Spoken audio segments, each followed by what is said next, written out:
अथैकादशोऽध्यायः। श्रीशुक उवाच। श्रुत्वेहितं साधु समासभाजितं महत्तमाग्रण्यवरुक्रमात्मनः युधिष्ठिरो दैत्यपतेर्मुदायुतः पप्रच्छ भूयस्तनयं स्वयंभुवः। नारदाने युधिष्ठिराला प्रल्हादाची कथा सांगितली. युधिष्ठिराला अत्यंत आनंद झाला. त्यांनी नारदाला पुन्हा विचारलं. युधिष्ठिर उवाच. भगवन् श्रोतुमिच्छामि नृणां धर्मं सनातनं वर्णाश्रमाचारयुतं यत्पुमान् विन्दते परम्. युधिष्ठिर म्हणाला नारदाला, भगवन, मी वर्ण आणि आश्रम यांचे धर्म जाणू इच्छितो. कारण धर्माचं आचरण केल्यामुळं माणसाला परमपदाची प्राप्ती होते. 11. आपण प्रजापती ब्रह्मदेवाचे पुत्र आहात. तपश्चर्या, योग आणि समाधी यामुळं इतर पुत्रापेक्षा आपण ब्रह्मदेवाला प्रिय आहात. आपल्याला सर्व धर्माचं गुप्त रहस्य आपल्याला कळतं. युधिष्ठिराने विनंती केल्यावर नारद म्हणाले,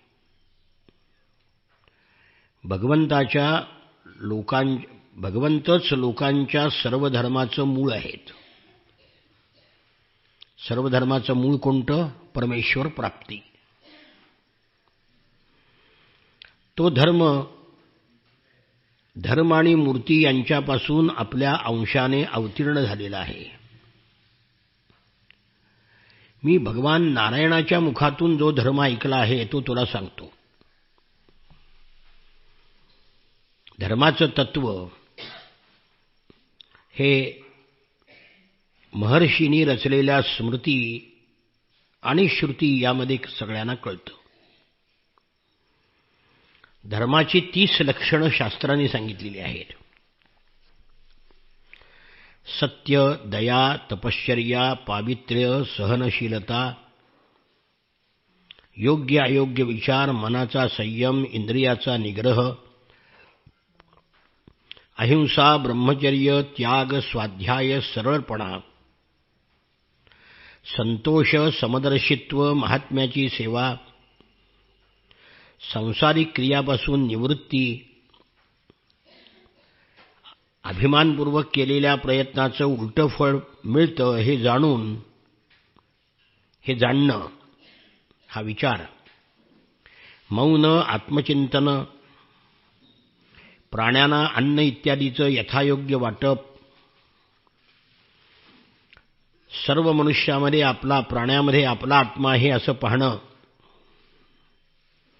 भगवान श्रीकृष्ण म्हणजे परमेश्वराचं श्रवण, कीर्तन, स्मरण, सेवा, पूजा, नमस्कार, दास्य, सख्य आणि आत्मसमर्पण ही नवविधा भक्ती, असा 30 प्रकारांनी हा परमधर्म युक्त आहे. त्याचं आचरण करणं, याचं आचरण केल्याने भगवान प्रसन्न होतात.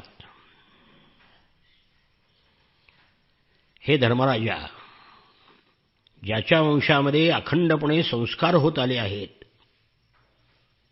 आणि ज्यांना ब्रह्मदेवानी संस्कार योग्य मानला आहे त्यांना द्विज म्हणतात. जन्माने आणि कर्माने शुद्ध असणाऱ्या द्विजाकरता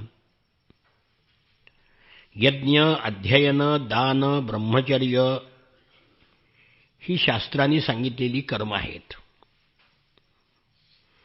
अध्ययन, अध्यापन, दान घेणे, देणे, यज्ञ करणे, करविणे ही 6 कर्म ब्राह्मणाची आहेत. क्षत्रियांनी दान घेता कामा नये. ब्राह्मण सोडून सगळ्याकडून यथायोग्य कर घ्यावा. वैश्याने ब्राह्मणाला अनुकूल राहून गायी पाळणं, शेती याद्वारा व्यापार करून उपजीविका चालवावी. आणि द्विजांची सेवा हा शूद्राचा धर्म आहे. द्विज म्हणजे तिन्ही वर्ण बरं का. द्विज म्हणजे फक्त ब्राह्मण नाही, त्रैवर्णिकाला द्विज म्हणतात. त्यामुळे क्षत्रियामध्ये मुंज आहे, वैश्यामध्ये मुंज आहे, ब्राह्मणामध्येही आहे. म्हणून शिवाजी महाराजांचा राज्याभिषेक करण्याच्या अगोदर गागाभट्टांनी त्यांची मुंज केली आणि जे विवाह झाले होते ते पुन्हा समंत्रक विवाह लावले शिवाजी महाराजांचे.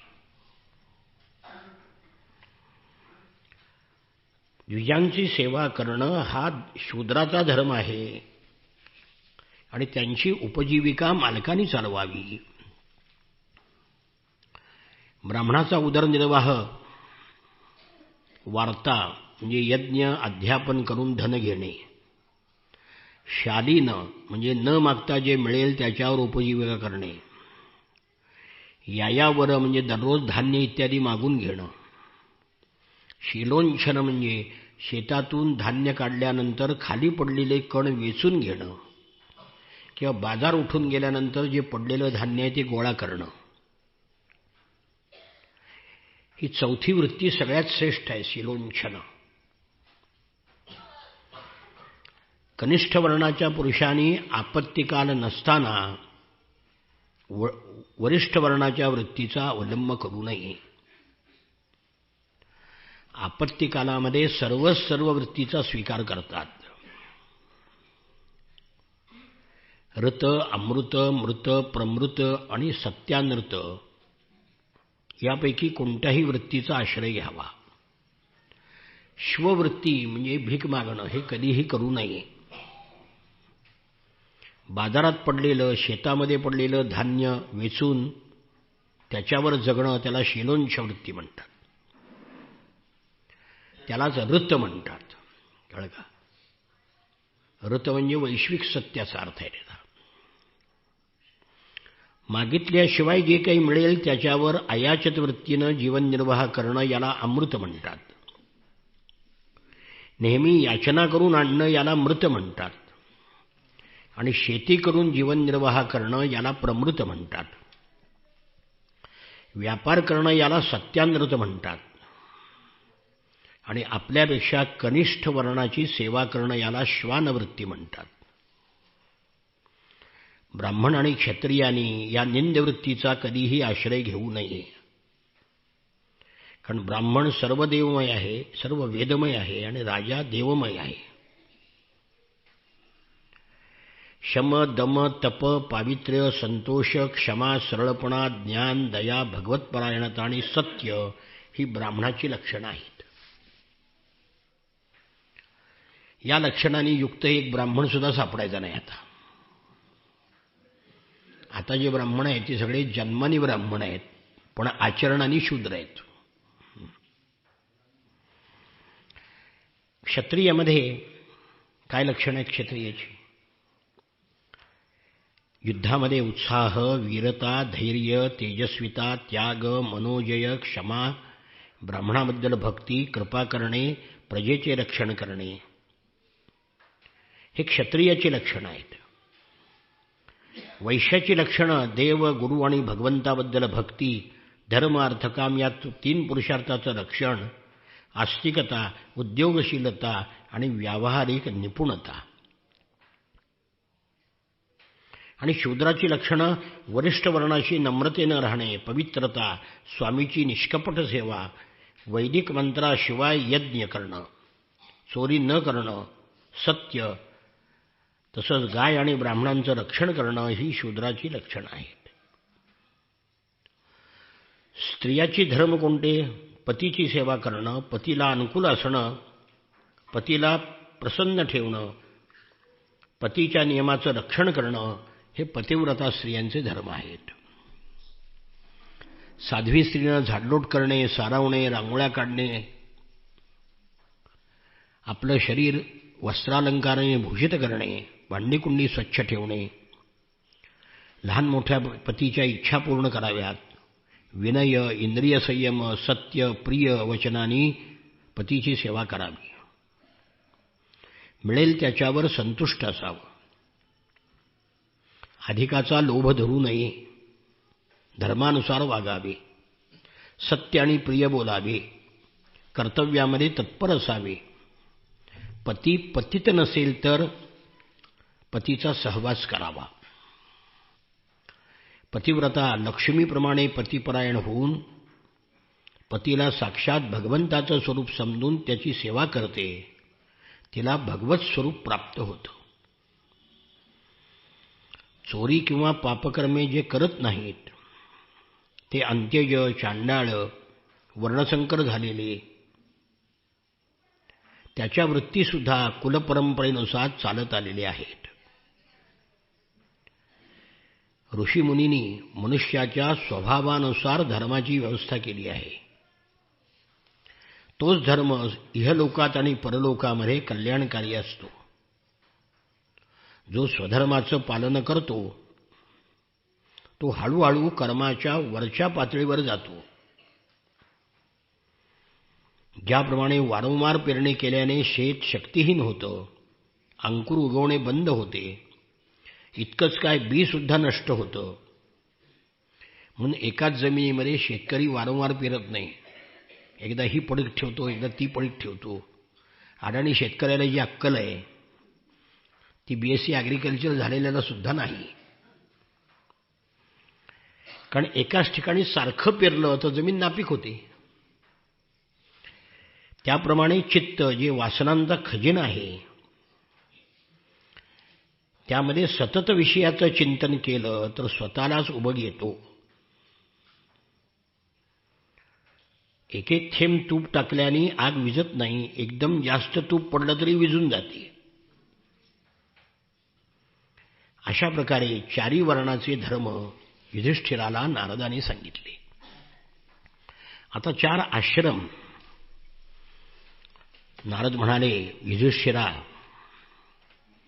ब्रह्मचर्य आश्रमामध्ये गुरुकुलामध्ये राहावं, इंद्रिय स्वाधीन ठेवावेत, दासाप्रमाणे स्वतःला लहान समजून गुरुदेवाची सेवा करावी, सायंकाळी प्रातःकाळी गुरु, अग्नी, सूर्य आणि श्रेष्ठ देवतांची उपासना करावी, मौन धारण करून गायत्रीचा जप करीत 2 वेळेला संध्या करावी, गुरुजी सांगतील बोलावतील तेव्हा शिस्त पाळून वेदाचं अध्ययन करावं, पाठाच्या सुरुवातीला आणि शेवटी गुरुला नमस्कार करावा पायावर डोकं ठेवून, शास्त्राच्या आज्ञेनुसार मेखला, मृगचर्म, वस्त्र, जटा, दंड, कमंडलू, यज्ञोपवीत आणि हातामध्ये दर्भ धारण करावेत, सायंकाळी प्रातःकाळी भिक्षा मागून आणून ती गुरुजीला समर्पित करावी आणि गुरुनी आज्ञा दिली तर भोजन करावं, नाहीतर उपवास करावा. आपल्या शीलाचं शील म्हणजे सदाचार रक्षण करावं, थोडं खावं, काम निपुणतेनं करावं, श्रद्धा ठेवावी, इंद्रिय ताब्यात ठेवावी, स्त्री आणि स्त्रियाच्या अधीन राहणाऱ्या यांच्याशी आवश्यक तेवढा व्यवहार करावा. जो गृहस्थाश्रमी नाही आणि ब्रह्मचारी आहे त्यांनी स्त्रियांच्या विषयी चाललेल्या गोष्टीपासून अलिप्त राहावं. कारण इंद्रियाणि प्रमाथीनी हरंत्य प्रियतेर्मनः, हा अर्धा श्लोक गीतेमध्ये सुद्धा आहे. इंद्रियाणि प्रमाथीनी हरंती पसभम मनः असं गीतेत आहे. म्हणजे माणसाची इंद्रिय बलवान आहेत, त्याचं मन क्षुब्ध होऊन आपल्याकडे ते ओढतात. म्हणून तरुण ब्रह्मचार्यांनी गुरुपत्नीकडून भांग पाडणे, शरीराला मालिश करणे, स्नान करणे, उटणे लावणे अशी कामं करून घेऊ नयेत. कारण का? नन्वग्निप्रमदा नाम घृतकुंभसमपुमान् सुतामपि रहो जैह्याद अन्यदा यावदर्थकृत, असा श्लोक मनुस्मृतीत आहे. मनुस्मृतीत मी जवळजवळ 3 वर्षे लेखमाला लिहिली, धर्मभास्कर म्हणजे आता पुस्तक करणार आहे त्याचं. मनुस्मृती या गाढवांना जाळायची माहिती आहे, वाचायची कुठं माहिती आहे. सगळ्या जगाचा कायदा मनुस्मृतीपासून निर्माण झालेला आहे आणि त्यांनी मान्य केले. सगळ्या जगातला विचारवंत आमचेच मूर्ख मान्य करत नाहीत. काय झालंय, इंग्रजाच्या शिक्षणामुळं आमची बुद्धी भ्रष्ट झाली आहे आणि सतत आम्ही इंग्रजीच शिकतोय. ते बुद्धी शुद्ध व्हायची कशी? बुद्धी शुद्ध व्हायची असेल तर संस्कृत शिका, संत वाङ्मयाचा अभ्यास करा. म्हणून स्त्रिया अग्नीप्रमाणे आहेत, पुरुष तुपाच्या घड्याप्रमाणे आहेत. म्हणून कन्येबरोबर सुद्धा एकांतामध्ये राहू नये, जरुरीपुरतं तिच्या जवळ जावं. इंद्रिय माणसाला केव्हा खाली खेचतील हे सांगता येत नाही. म्हणून शीलरक्षणाचे सगळे नियम गृहस्थ संन्यासी दोघांनाही लागू आहेत. गृहस्थाश्रमामध्ये सुद्धा गृहस्थाश्रमाने गुरुच्या घरी सेवा जाऊन करावी त्या ऐच्छिक आहे. ब्रह्मचाराने सौंदर्य प्रसाधन करू नये. काजळ घालणे, तेल लावणे, मालिश करणे, स्त्रियांची चित्र काढणे, मांस खाणे, मद्य पिणे, फुलाचे हार घालणे, अत्तर, सुवासिक तेल, चंदन लावणे, अलंकार घालणे हे ब्रह्मचार्याने काहीही करू नये. आता मुलं मुलीपेक्षा जास्त नटतात कॉलेजची. आम्ही उभ्या आयुष्यात पावडर सर्व चेहऱ्याला कधी लावलं नाही, आज सांगायत तरी. पुरुषांनी करूच नाही ते. मग गुरुच्या घरामध्ये वेद, त्याची 6 अंग, उपनिषद यांचं अध्ययन करावं, अर्थ समजून घ्यावा. शिक्षण संपल्यावर गुरु मागतील तेवढी दक्षिणा द्यावी. अर्थात तो मुलगा बघूनच गुरु दक्षिणा मागत होते, गरिबाला मागतच नव्हते. इंग्रज या देशामध्ये येईतोपर्यंत या देशामध्ये शिक्षण मोफत होतं. फी होती का? आता ₹1,00,000 द्या, ₹2,00,000 द्या. पंढरपूरच्या एका डॉक्टरनी पोराच्या MDच्या ॲडमिशनला ₹1.5 कोटी भरले. प्रत्यक्षात किती भरलेत कोणाला ठाऊक, आम्हाला कळलेला आकडा 1.5 कोटीचा आहे. मग आता ₹1.5 कोटी भरून जर डॉक्टर झाला तर पेशंटला लुटणारच का नाही, तो पैसे वसूल कराय करता. शिक्षण विकाऊ आहे. आता आपल्या परंपरेमध्ये शिक्षण मोफत होतं. अशा प्रकारे जर गुरुच्या घरातून निघाल्यानंतर गृहस्थ किंवा वानप्रस्थ किंवा संन्यास आश्रमामध्ये प्रवेश करावा. शक्यतो गृहस्थाश्रम स्वीकारावा असंच सांगितलंय, कारण संन्यास घेणं सगळ्यांना शक्य नाही आणि त्याचं पालन करणंही अवघड आहे. चक्कपैकी जावं, आपलं गृहस्थाश्रमामध्ये विवाह करावा आणि गृहस्थाश्रम स्वीकारावा.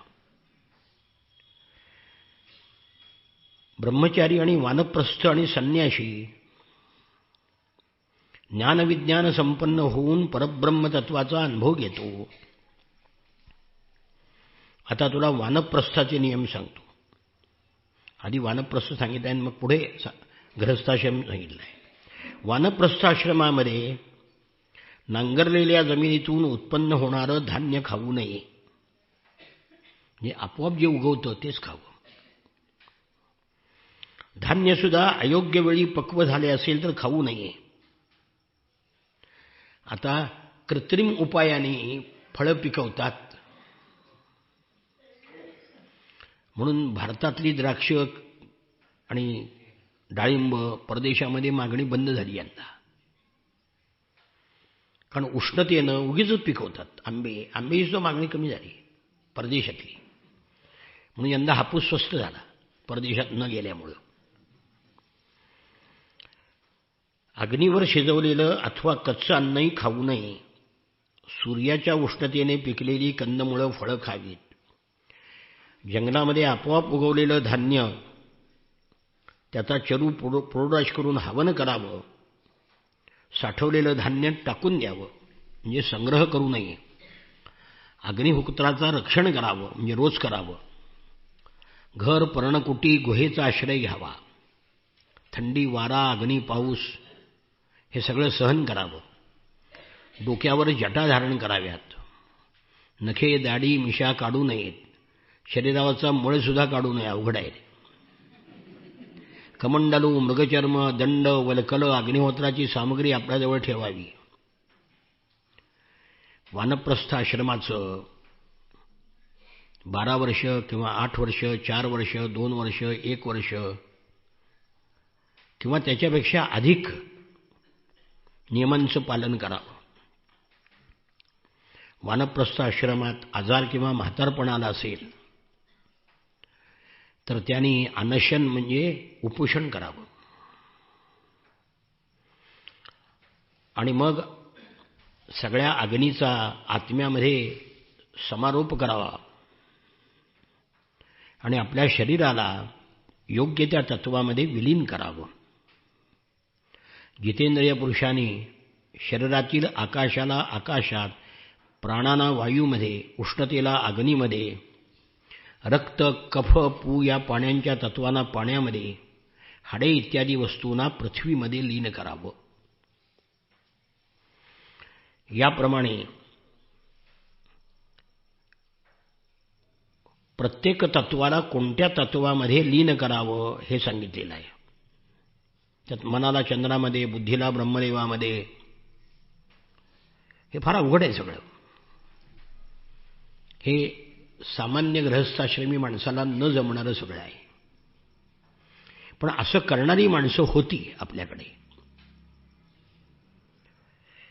त्यानंतर संन्यासाश्रमाचं वर्णन पुढच्या अध्यायामध्ये केलेलं आहे. नारद म्हणतात, वानप्रस्थाश्रम स्वीकारलेल्या पुरुषामध्ये जर ब्रह्मविचार करण्याचं सामर्थ्य असेल तर संन्यास घ्यावा. कोणतीही अपेक्षा न ठेवता एका गावामध्ये 1 रात्रच राहावं. पृथ्वीवर संचार करावा. अंग झाकण्यापुरतं, गुप्त अंग झाकण्यापुरतं लंगोटी नेसावी. या संन्यासाश्रमाचा आदर्श, मागं जे चरित्र ऋषभदेवाचं आपण ऐकलं, तो संन्यासाश्रमाचा आदर्श किंवा जडभरत. संन्याशांनी सगळ्या प्राण्यांचं हित चिंतावं, शांत राहावं, कोणाचाही आश्रय घेऊ नये, स्वतःमध्येच रमावं, सर्व जगामध्ये परमेश्वर पहावा.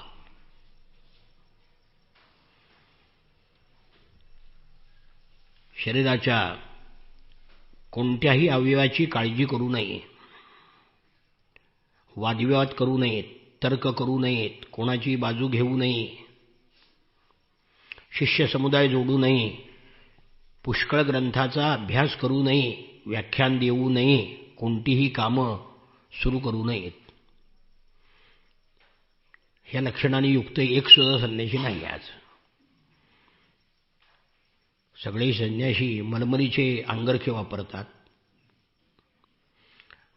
मानामान्या करतात. आता परवा नाही का साईबाबाला देव मानायचं काय नाही, सगळे संन्यासीच होती.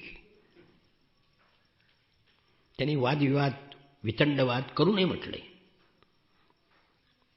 शांत, समदर्शी, महात्म्या संन्यासाचा धर्म म्हणून कोणत्याही आश्रमाचं त्याला बंधन नाही. कोणत्याही आश्रमाची चिन्ह धारण करावीत किंवा करू नयेत. जगामध्ये आपण वेडा बालक असल्याप्रमाणे स्वतःला दाखवावे. जड, बधिर, उन्मत्त, मूकवत, जडभरताच्या आख्यानामध्ये शब्द आलेत सगळे. याविषयी तुला एक प्राचीन इतिहास सांगतो म्हणते. अजगराप्रमाणे राहणारा मुनी आणि प्रल्हाद यांच्यामधला संवाद आहे. अजगर एका जागी पडून राहतं, जवळ भक्ष्य आलं तर खातं, नाही तर उपाशी राहतं.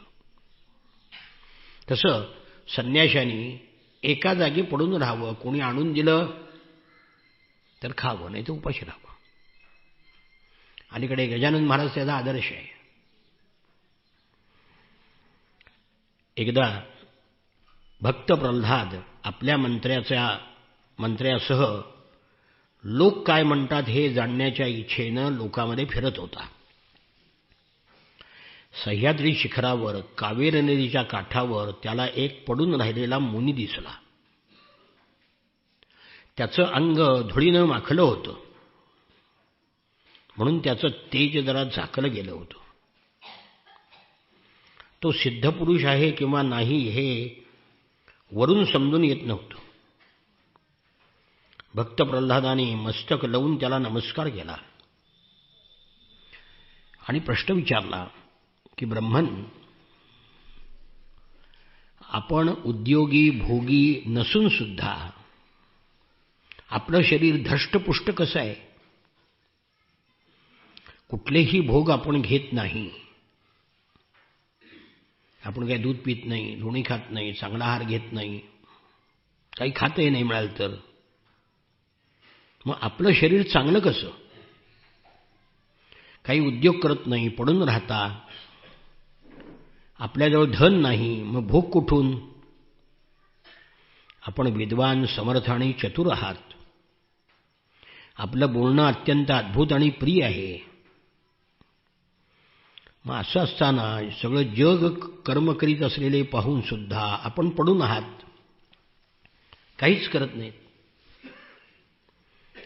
नारद म्हणाले, प्रल्हादाने त्या महामुनीला असा प्रश्न केला तर प्रल्हादाची अमृतमय वाणी ऐकून त्यांनी हास्य केले आणि म्हणाले, ब्राह्मण उवाच वेदेदम असुरश्रेष्ठ भवान्नन्वार्यसम्मतः इहो परमयोर्नृणां पदान्यध्यात्मचक्षुषा. हे दैत्यराज, सगळे महामुनी सुद्धा, सर्वश्रेष्ठ पुरुष सुद्धा तुझा सन्मान करतात. मनुष्यांना कर्माची प्रवृत्ती आणि निवृत्ती यापासून काय फळ मिळतं हे तुला माहितीच आहे. तू केलेल्या अनन्य भक्तीमुळे भगवान नारायण तुझ्या हृदयामध्ये विराजमान आहेत. सूर्य जसा अंधार नष्ट करतो तसं भगवान तुझे अज्ञान नष्ट करतात. तुला माहिती आहे तरी सुद्धा तुझ्या प्रश्नाचं मी उत्तर देतो. कारण आत्मबुद्धीची इच्छा असणाऱ्या, आत्मशुद्धीची इच्छा असणाऱ्यांनी तुझा सन्मान अवश्य केला पाहिजे. इच्छेनुसार भोग प्राप्त होऊन सुद्धा तृष्णा कधीही पूर्ण होत नाही. म्हणून जन्ममरणाच्या फेऱ्यामध्ये फिरावं लागतं. ती तृष्णा माझ्याकडून अनेक कर्म करवून घेते आणि असंख्य योनीमध्ये मला जन्माला घालते.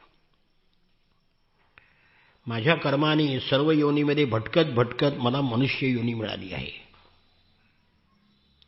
स्वर्ग, मोक्ष, तिर्यक योनी या मानवादेहामध्येच प्राप्त करणं शक्य आहे. मानवदेह या मोक्ष आणि मुक्तीचं द्वार आहे.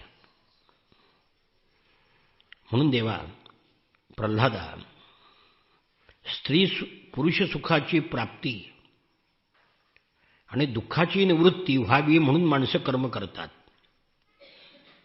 पण त्यांना उलटच फळ मिळतं. म्हणून मी काहीही कर्म करायचं नाही असं ठरवलं. कारण कर्मातून फळ मिळतं, चांगलंही मिळतं आणि वाईटही मिळतं. म्हणून सगळे भोग सोडून मी प्रारब्ध भोगी तिथे पडून राहतो. कर्मच नाही केलं तर जन्ममृत्यूच्या चक्रामध्ये फिरावं लागेल का?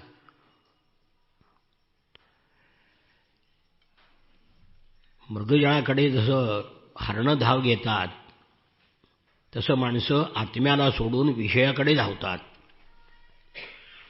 त्यांचे प्रयत्न सफळ होत नाहीत, केलेली कर्म वाया जातात. म्हणून मी विचार केला की कष्टाने धन भोग प्राप्त करून घेतलं तर मरण येणारच आहे, दुःख भोगावं लागणारच आहे. मग कर्म कशाला करायचे? लोभी आणि इंद्रियाच्या अधीन असणारे धनिक लोक दुःख भोगतात हे मी पाहतोय ना. धनाच्या भीतीने त्यांना झोप येत नाही, कोणीतरी धन लुबाडेल म्हणून ते सर्वावर संशय घेतात. राजा, चोर, शत्रू, स्वजन, पशु, पक्षी, याचक या सगळ्यांना ते भीत असतात. म्हणून त्यांना शोक, मोह, भय, क्रोध प्राप्त होतात. म्हणून धन आणि जीवनाच्या इच्छांचा माणसाने त्याग करावा. अजगर आणि मधमाशी माझे सर्वात मोठे गुरु आहेत.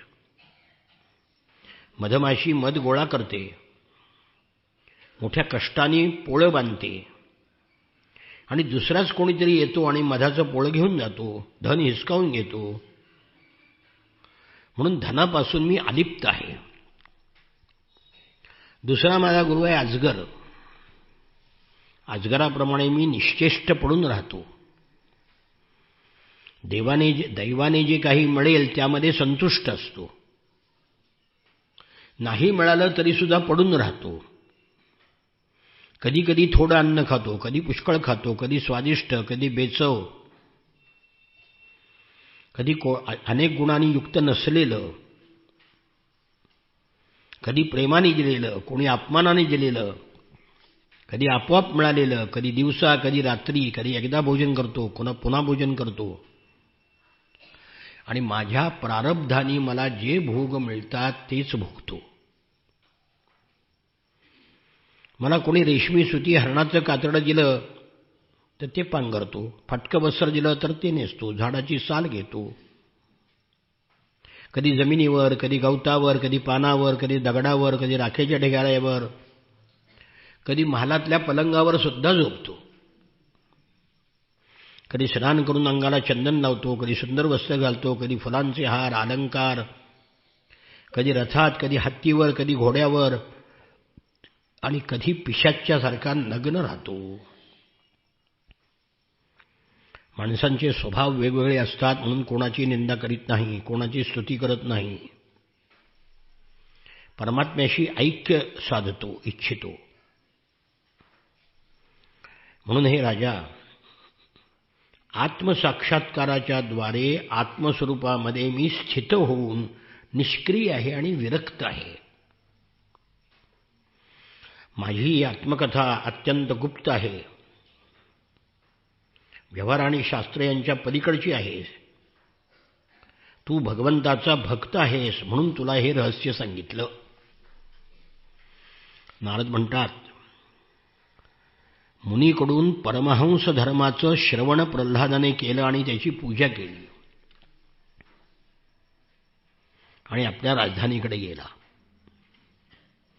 युधिष्ठिराने विचारलं की नारदा,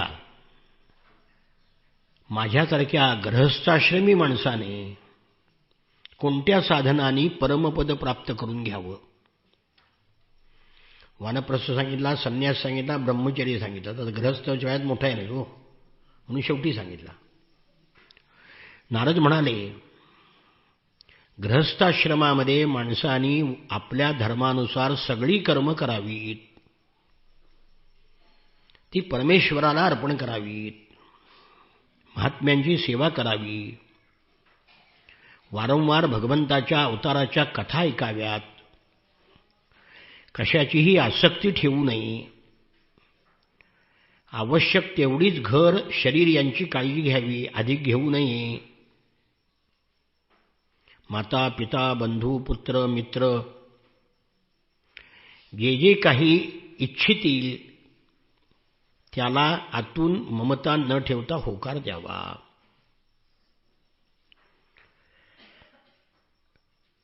पंचमहाभूतापासून प्राप्त होणारं द्रव्य भगवंतानी दिलं आहे असं समजून प्रारब्धानुसार त्याचा उपभोग करावा, सत्कृत्यामध्ये उपयोग करावा.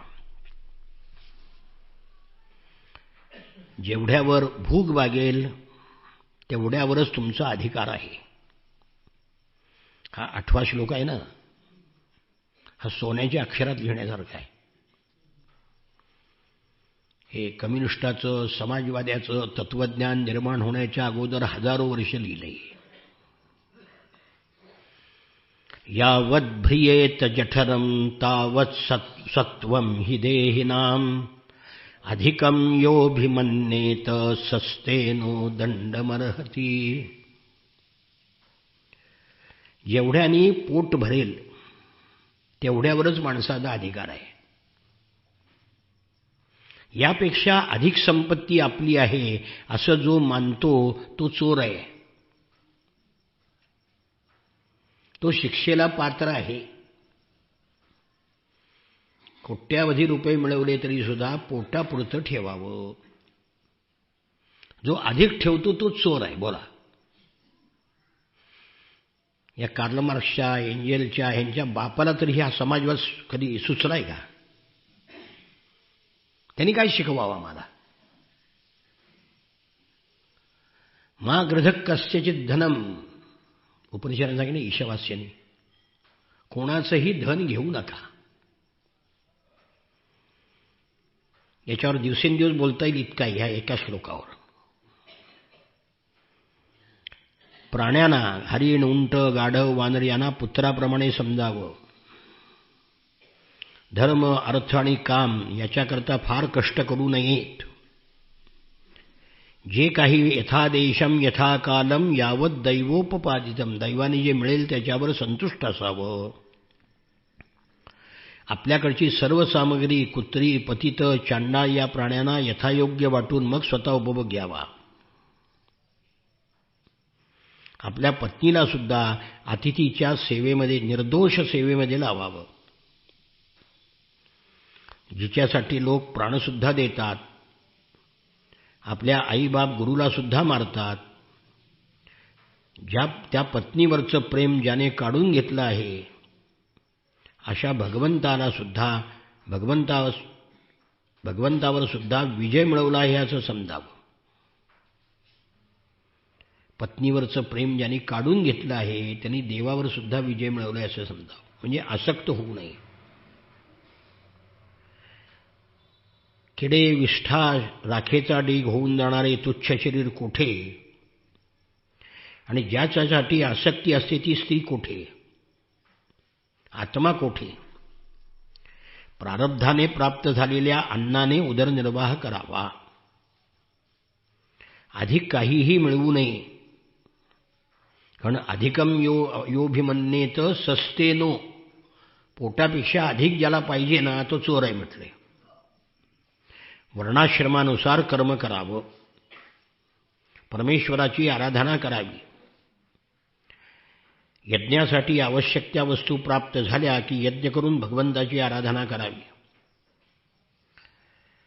ब्राह्मणाच्या मुखात अर्पण केलेल्या अन्नाने जशी तृप्ती होते तशी अग्निमुखात हवन केल्याने होत नाही. सर्वांच्या ठिकाणी असणाऱ्या, ब्राह्मणांच्या ठिकाणी असणाऱ्या परमात्म्याची पूजा करावी. भाद्रपद महिन्यामध्ये कृष्ण पक्षामध्ये पितरांचं महालय करावं, ज्याला आपण महाळ म्हणतो. कोणकोणत्या महिन्यामध्ये कोणकोणती कर्म करावीत याची यादीच दिली. स्नान, जप, होम, व्रत, देव ब्राह्मणांची पूजा, जे काही मिळेल ते पितर मनुष्य प्राण्यांना अर्पण करणं, सर्व प्रकारचे मुलाचे संस्कार करणं, पुंसवन वगैरे जातकर्मादी संस्कार करणं, मेलेल्या माणसाचा प्रेतसंस्कार करणं, वार्षिक श्राद्ध करणं, हे सगळं गृहस्थाश्रमाचं कर्तव्य आहे. गृहस्थाश्रमामध्ये काय काय करावं? श्राद्ध करावं, पक्ष करावं. पक्ष म्हणजे महालय, त्याला महाळ म्हणतात. जेथे धर्म केल्याने कल्याणाची प्राप्ती होते त्याचं आता वर्णन करतो. भगवंताच्या मूर्ती जिथे असतील, जिथे तपविद्या दयागुणांनी संपन्न ब्राह्मण निवास करत असतील, जिथे भगवंताची पूजा होते, जिथे पुराणप्रसिद्ध गंगा वगैरे नद्या आहेत, ती स्थानं सगळी पवित्र आहेत. म्हणून यात्रा का करायची म्हणून यादी दिली सगळी. पुष्कर वगैरे सरोवर, कुरुक्षेत्र, गया, प्रयाग, पुलहाश्रम, बद्रिकाश्रम. युधिष्ठिरा, योग्य कोण आणि अयोग्य कोण याचा निर्णय करावा. चराचर जग भगवंताचं स्वरूप आहे. राजा, तुझ्या राजसूय यज्ञामध्ये देव, ऋषी, सिद्ध, सनकादिक असून सुद्धा अग्रपूजेकरता कृष्णाला तू पात्र ठरवलंस. म्हणजे योग्य कोणीही ठरवलं पाहिजे कोणाची पूजा करावी. सगळे ऋषीमुनी असताना सुद्धा कोणाची पूजा केली? भगवान श्रीकृष्णाची पूजा केली, कारण योग्य कोणी ठरवलं. मनुष्य, पशु, पक्षी, ऋषी, देव यांची शरीररूप नगरं निर्माण केली आणि त्या नगरामध्ये जीवरूपाने ईश्वर राहतो म्हणून त्याला पुरुष म्हटलेला आहे. मनुष्यामध्ये सुद्धा सगळ्या प्राणीसृष्टीमध्ये मनुष्य श्रेष्ठ आहे. मनुष्यामध्ये सुद्धा तपयोग वगैरे भगवंताचा अंश अधिक आढळतो, ते अधिक श्रेष्ठ आहे. त्रेतादी युगामध्ये विद्वानांना आढळलं की मनुष्य परस्पराचा तिरस्कार, द्वेष, अपमान करतात, म्हणून भगवंताच्या मूर्तीची योजना केली.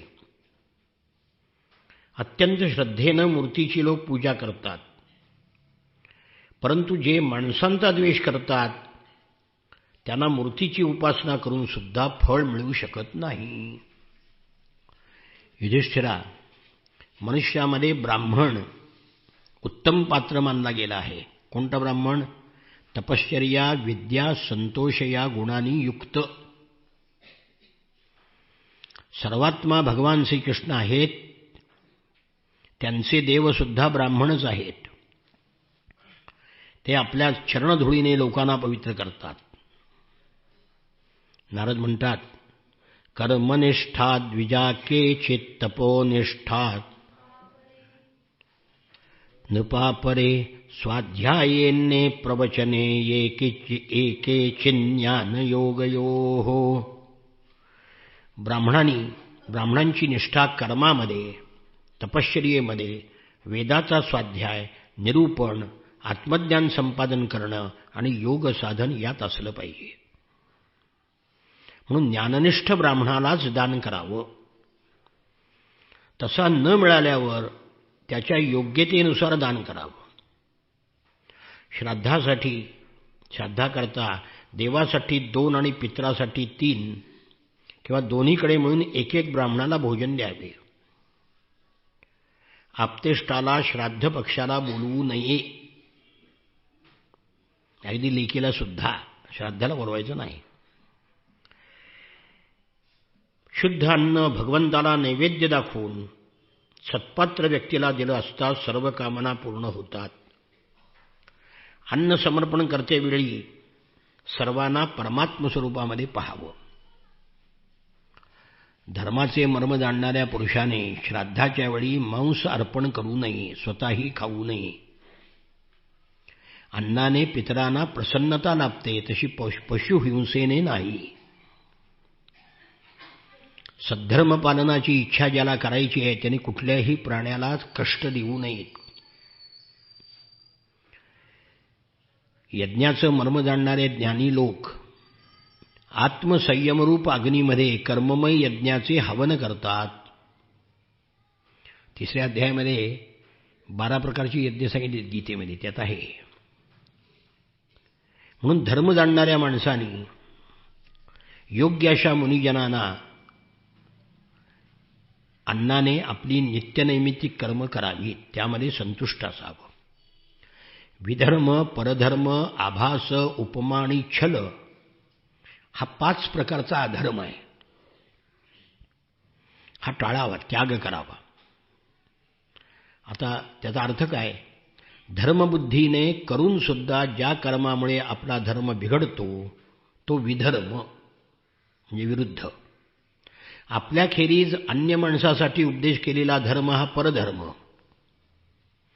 पाखंड किंवा दम्म म्हणजे उपधर्म आणि उपधर्म किंवा उपमा, आणि शास्त्रवचनांचा विपरीत अर्थ लावणं हा छल म्हणजे कपट.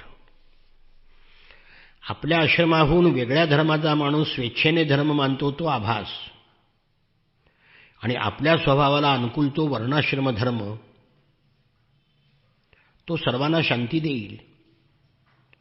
म्हणून योग्य प्रकारच्या धर्माचं पालन करावं. आत्मसुखामध्ये रममाण होणाऱ्या निष्क्रिय पण संतुष्ट पुरुषाला जे सुख मिळतं ते जो इच्छेने लोभाने धनासाठी वणवण फिरतो त्याला मिळत नाहीत. पायात जोडे घालून चालणाराला काट्याकुट्याची भीती वाटत नाही. त्याप्रमाणे ज्याच्या मनामध्ये संतोष आहे त्याला सगळ्या दिशा सगळीकडे सुखच सुख असतं. राजा, अरे माणूस फक्त पाण्यावर सुद्धा संतुष्ट राहू शकतो ना,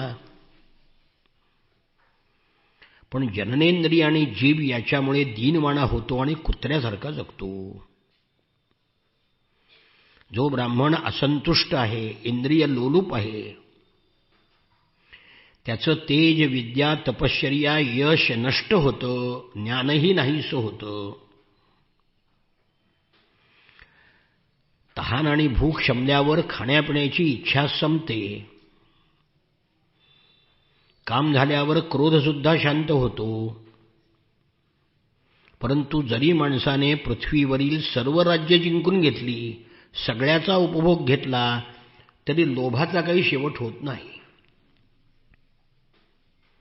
अनेक विषयांचे जाणकार, शास्त्रातील शंकांचे समाधान करणारे, विद्वानांच्या सभांचे सभापती असलेले विद्वान सुद्धा असंतोषामुळे अधपतित होतात. न संतोषात परम सुखम. संकल्पाचा त्याग करून कामाला, कामनांचा त्याग करून क्रोधाला, अर्थाला अनर्थ समजून लोभाला आणि तत्वविचारांनी भयाला जिंकलं पाहिजे. अध्यात्मविद्येने शोक आणि मोह यावर, संतांच्या सेवेने दंभावर, मौनांच्याद्वारे योग साधनेतील विघ्नावर, शरीर आणि प्राण आणि क्रियाशून्य करून हिंसेवर विजय मिळवला पाहिजे. आधिभौतिक दुःखाला दयेनं, आधिदैविक वेदनांना समाधीनं आणि आध्यात्मिक दोघाला योगबलाने आणि झोपेला सात्विक गोष्टीच्या सेवनाने जिंकलं पाहिजे. सारखी झोप येते ना, सात्विक अन्न खावा म्हणजे झोप येणार नाही. आणि सगळ्यात महत्त्वाचं, बाहेर जेवायचं बंद करा. हॉटेलात जाणं बंद करा. कारण अन्नातून सगळे रोग निर्माण होतात. अन्नात भवन्ति भूतानी असं आहे ना गीतेमध्ये, अन्नात भवन्ति रोगानी असं आहे. सत्वगुणाच्या योगाने रजोतमो गुणावर, विरक्तीने सत्वगुणावर विजय मिळवला पाहिजे. आणि गुरुभक्तीने माणसाला त्या सर्वावर विजय मिळवता येतो. यस्य साक्षात भगवती ज्ञानदीपप्रदे गुरौ मर्त्यासद्धि श्रुतं तस्य सर्वं कुंजरशौचवत्. हृदयामध्ये ज्ञानाचा दिवा तेवत ठेवणारे गुरुदेव साक्षात भगवान आहेत. जो दुर्बुद्धी पुरुष त्यांना सामान्य माणूस समजतो, त्याचं शास्त्राचं श्रवण हत्तीच्या स्नानाप्रमाणे व्यर्थ आहे. हत्ती पाण्यामध्ये तासनतास डुंबतो आणि बाहेर आला की माती अंगावर घेतो सोडणं. मोठमोठे योगेश्वर ज्याच्या चरणकमलाच्या अनुसंधानात राहतात ते गुरु साक्षात भगवंत असतात. शास्त्रामध्ये जितके नियम सांगितलेले आहेत त्याचं तात्पर्य हेच आहे की कामादी 6 शत्रूवर, 6 इंद्रियावर विजय मिळवावा. आणि जर नाही मिळवला तर भगवंताचं ध्यान करणं हा खटाटोप व्यर्थ आहे. शेती, व्यापार इत्यादीपासून मिळणारं फळ सुद्धा योग साधनेचं फळ जे भगवत प्राप्ती करून देऊ शकत नाही. दांभिक माणसाने केलेली लोकोपयोगी कामं, यज्ञादी कर्म यांनी सुद्धा ईश्वर प्राप्त होत नाही. मग मनावर विजय मिळवला तरच परमेश्वर प्राप्त होतो. आपल्या मनावर विजय मिळवू इच्छितो त्याने आसक्ती, संग्रह याचा त्याग करून संन्यास ग्रहण करावा. संन्यास शब्दाचा अर्थच त्याग आहे. एकांतामध्ये एकट्याने राहावं, भिक्षेवर मिळालेलं मर्यादित भोजन करावं, पवित्र सपाट जमिनीवर आपलं आसन अंथरावं, ताठ आणि स्थिर बसून ओंकाराचा जप करावा. मन विषयापासून जोपर्यंत परावृत्त होत नाही तोपर्यंत नाकाच्या टोकावर दृष्टी एकाग्र करावी. पूरक, कुंभक, रेचक करून प्राणायाम करावा. कामनांच्या आवेगाने भटकणारं चित्त तिथून परत खेचून आणून हृदयामध्ये स्थिर करावं. अशा प्रकारे जो नेहमी अभ्यास करतो तेव्हा इंधन न मिळालेला अग्नी जसा विझून जातो तसं हृदयातल्या त्याच्या कामना सगळ्या जळून जातात. चित्त शांत होतं. कामादी विकार उत्पन्न न झाल्यामुळे वृत्ती शांत होतात. चित्ताला ब्रह्मानंदाचा स्पर्श होतो, मग ते पुन्हा कधी विकारवश होत नाही. जो संन्यासी अगोदर धर्म, अर्थ, कामाचे मूळ कारण असलेल्या गृहस्थाश्रमाचा त्याग करून पुन्हा त्याचे सेवन करतो तो निर्लज्ज आपणच उकलेले पुन्हा खातो. म्हणजे पुन्हा तो जो कामाकडे तो संसारामध्ये परत येतो. आपल्या शरीराला अनात्मा, नाशवंत आणि विष्ठाक्रमी राख समजले होते ते मूर्ख पुन्हा आत्मा समजून शरीराची प्रशंसा करावी लागतात. आणि मग कर्माचा त्याग केलेले गृहस्थाश्रमी, व्रतांचा त्याग केलेले ब्रह्मचारी, गावात राहणारा वानप्रस्थ आणि इंद्रिय लोलुप संन्यासी हे चारी आश्रमाचे कलंक आहेत. ते आश्रमाचं विनाकारण ढोंग करतात. आत्मज्ञानाने ज्यांच्या सगळ्या वासना नष्ट झालेल्या आहेत आणि ज्याने आत्म्याला परब्रह्मस्वरूप जाणलेलं आहे तो इंद्रियाच्या अधीन होऊन शरीराचं पोषण करत नाही. उपनिषदामध्ये सांगितलेलं आहे, शरीर रथ आहे, इंद्रिय घोडे आहेत, इंद्रियाचा स्वामी मन लगाम आहे, शब्दादी विषय रस्ता आहेत, बुद्धी सारथी आहे. चित्त भगवंतांनी निर्माण केलेली या सर्वांना बांधण्याची दोरी आहे. 10 प्राण धुरा आहेत, धर्म अधर्म चाका आहेत, अभिमानी जीव रथी आहे आणि ओंकार हेच त्या रथाचा धनुष्य आहे.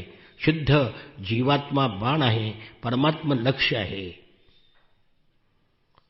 रागद्वेष लोभ, दुसऱ्यांच्या गुणामध्ये दोष पाहणं, कपट, हिंसा, मत्सर हे सगळे शत्रू आहेत. म्हणून मनुष्याचा रथ जोपर्यंत आपल्या स्वाधीन होत नाही तोपर्यंत त्याला भगवंताचं स्वरूप समजत नाही. म्हणून भक्तिमार्गाने मोक्षप्राप्ती करावी. वैदिक कर्म 2 प्रकारचे आहेत, प्रवृत्तीपर आणि निवृत्तीपर. प्रवृत्तीपर कर्ममार्गाने संसाराची येरधारा चालू राहते आणि निवृत्तीपर ज्ञान आणि भक्तिमार्गाने मोक्षप्राप्ती होते. म्हणजे इष्टकर्म आहेत ती करावीत. हे राजा, यज्ञ मेल्यानंतर प्रवृत्तीमार्गी पुरुष चरू, पुरोडाश इत्यादी द्रव्याच्या सूक्ष्म भागापासून बनलेलं शरीर धारण करून धूम्राभिमानी देवतांच्या जवळ जातो. हे 7व्या अध्यायात आहे आपल्या गीतेच्या 7व्या अध्यायामध्ये. धूमो रात्रिस्तथा कृष्णा चन्माचा दक्षिणायनम. काही धूम्र मार्गाने जातात, काही अर्चरादी मार्गाने जातात. केलेल्या पुण्यकर्मानुसार स्वर्गामध्ये जातो आणि पुण्यकर्म संपल्यावर पुन्हा खाली जन्माला येतो. क्षीणे पुण्ये मर्त्यलोकम विशंती. म्हणून माणसानी गर्भाधानापासून अंत्येष्टीपर्यंत सगळे संस्कार करावेत. ओंकाराचा जप करावा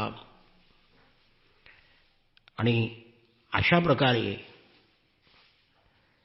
स्थूल शरीराचा वरच्या तत्वामध्ये लीन करून ब्रह्मलोकामध्ये तो गेला म्हणजे पुन्हा तो जन्माला येत नाही. हे पितृयान आणि देवयान असे 2 मार्ग वेदांनी सांगितलेले आहेत. आणि मग तो शरीरामध्ये राहून सुद्धा त्याला मोह होत नाही. ही शरीराची निर्मिती पंचमहाभूतापासून झालेली नाही. तसंच ते पंचमहाभूताचा समूह नाही. परिणाम नाही, आपल्या अवयवापासून वेगळं नाही, म्हणून ते मिथ्या आहे. तेव्हा युधिष्ठिरा, मन, वाणी आणि शरीराने होणारी सर्व कर्म परमात्म्यामध्येच होत आहेत हा भाव ठेवून सगळं परमात्म्याला समर्पण करावं.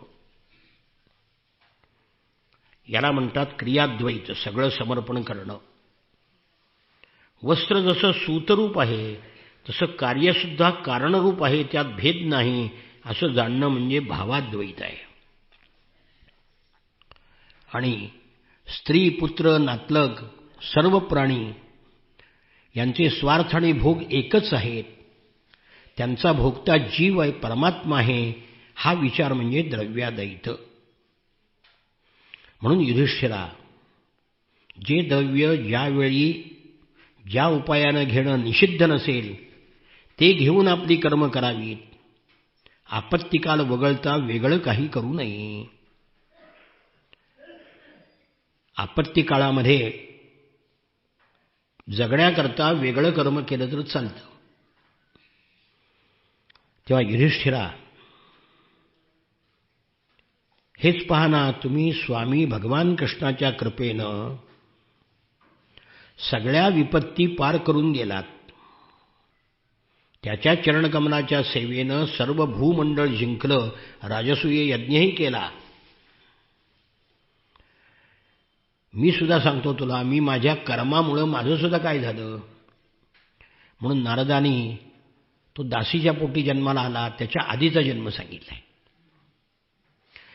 पूर्वीच्या महाकल्पामध्ये मी गंधर्व होतो, माझं नाव होतं उपबर्हण. मला मान होता, मी सुंदर होतो, कोमल, माधुर्य, सुगंध, याच्यामुळे स्त्रिया माझ्यावर अतिशय लोभत होत्या. एकदा देवाच्या ज्ञानसत्रामध्ये प्रजापती आले होते. भगवंताच्या लीलेचं गायन करण्याकरता गंधर्वांनी अप्सरांना बोलावलं. मी अप्सरासह, स्त्रियासह गात गात तिथे गेलो. हा आपला अनादर करीत आहे असे प्रजापतीला वाटून हा स्त्रियांच्यासह आला कसा इथं. गात गात नम्रपणे आलं पाहिजे ना. म्हणून त्यांनी मला शाप दिला, तू आमची अवहेलना केलीस, तुझी संपत्ती नष्ट होईल आणि तू शूद्र होशील. त्याच्या शापाने मी दासीपुत्र झालो. पण शूद्र जीवनातही मला महात्म्यांचा सहवास लाभला, त्यांची सेवा शुश्रूषा केली, म्हणून पुढच्या जन्मी म्हणजे या जन्मात मी ब्रह्मदेवाचा पुत्र झालो. युधिष्ठिरा, गृहस्थांचा पापनाशक धर्म मी तुला सांगितला. या धर्माच्या आचरणाने गृहस्थसुद्धा संन्याशांना मिळणारे परमपद प्राप्त करून घेतो. धर्मराजा, तुम्ही पांडव सगळे महाभाग्यवान आहात. यूयं नृलोके बत भूरिभागा लोकं पुनानां मुनयोभियन्ति येषां ग्रहाणा वसतीति साक्षात् गूढं परम ब्रह्म मनुष्यलिंगम. या मनुष्यलोकामध्ये पांडवानं तुमचं भाग्य मोठं आहे. तुमच्या घरामध्ये साक्षात परब्रह्म मनुष्यरूपाने, गुप्तरूपाने निवास करत आहे.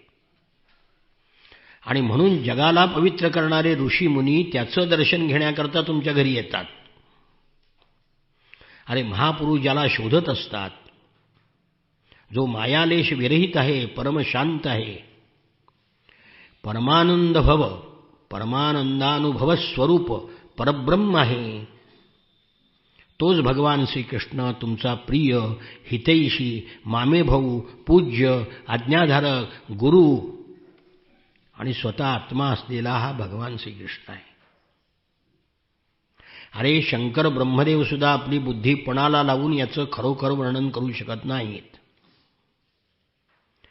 त्याची आम्ही मौन भक्ती आणि संयम यांनी पूजा करतो.